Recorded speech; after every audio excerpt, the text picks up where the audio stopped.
What's up, y'all? This is On Point with Miss Britt, and I am back bringing you updates for March Madness.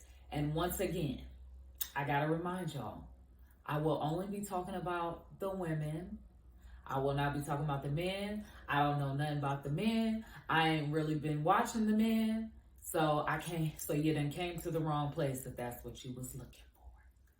Okay, now let's get into it. We just gonna address the elephant in the room. I am devastated.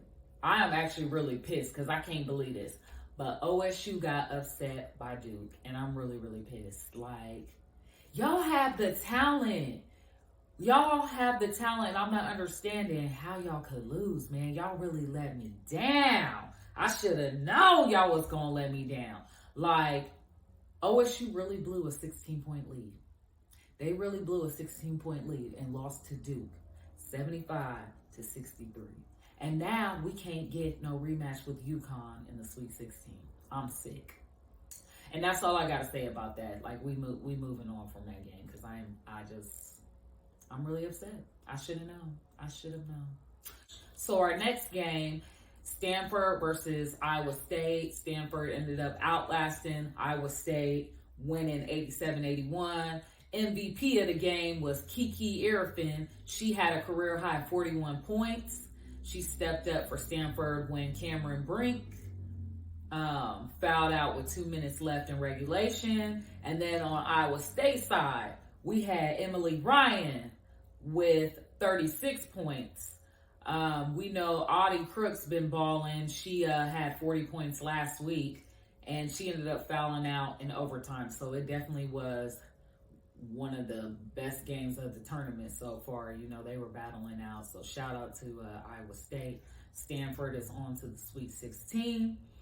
Then we had Iowa, number 1 seed Iowa. They outlasted West Virginia 64-54. But this game was very sketchy to me. I'm sorry. I gotta point it out. First of all, Iowa had 30 free throws and West Virginia 5 free throws. And Iowa turned over the ball 15 times.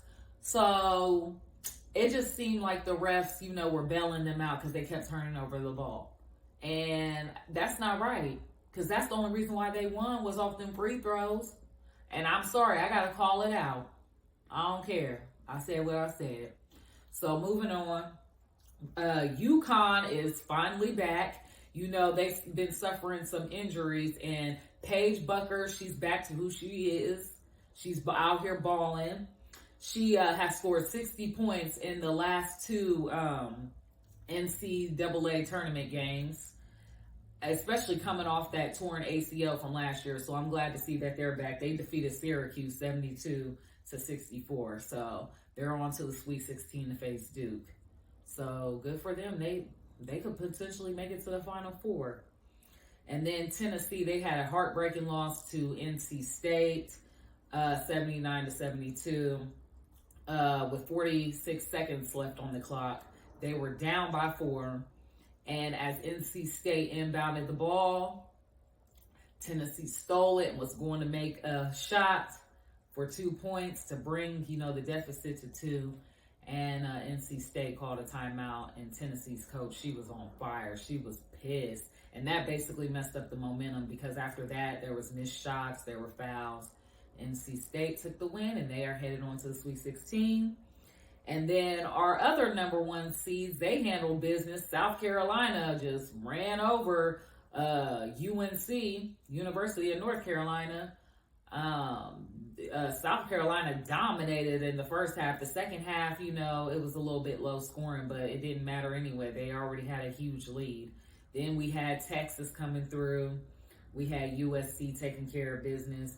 Gonzaga, they took down Utah. I'm sad to see Utah go. That was 77-66.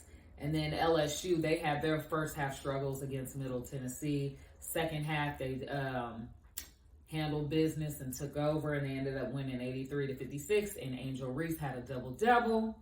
And then we had Baylor. They outlasted Virginia Tech 75-72. And Baylor's Jada Walker had a career high of 28 points.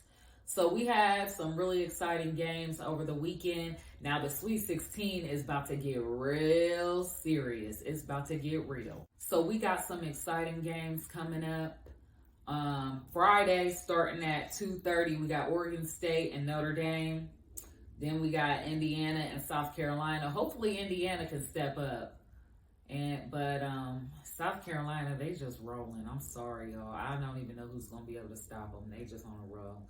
And then NC State and Stanford. Now that's gonna be a good one. That's at 7:30 p.m. Eastern Standard Time. That's gonna be a real good one. Then Texas and Gonzaga. I think that's gonna be a good one. Now Saturday, I'm looking forward to Saturday because we got LSU and UCLA. I keep trying to tell y'all, don't sleep on UCLA. They were down actually during their game in the first half, and they came back and won. Do not sleep on them. Then Colorado and Iowa. Ooh. The refs ain't going to be able to bail out Iowa if they down. That's all I'm going to say.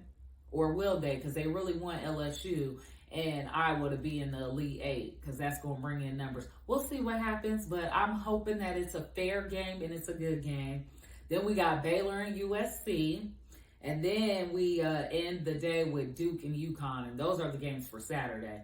So I'm really excited. And the LSU-UCLA game starts at 1 o'clock, and then all the games are following after. So it's going to be a nice weekend for the Sweet 16. I'm ready for it. So, let me know what y'all think. Who y'all think is going to make it to the Elite Eight?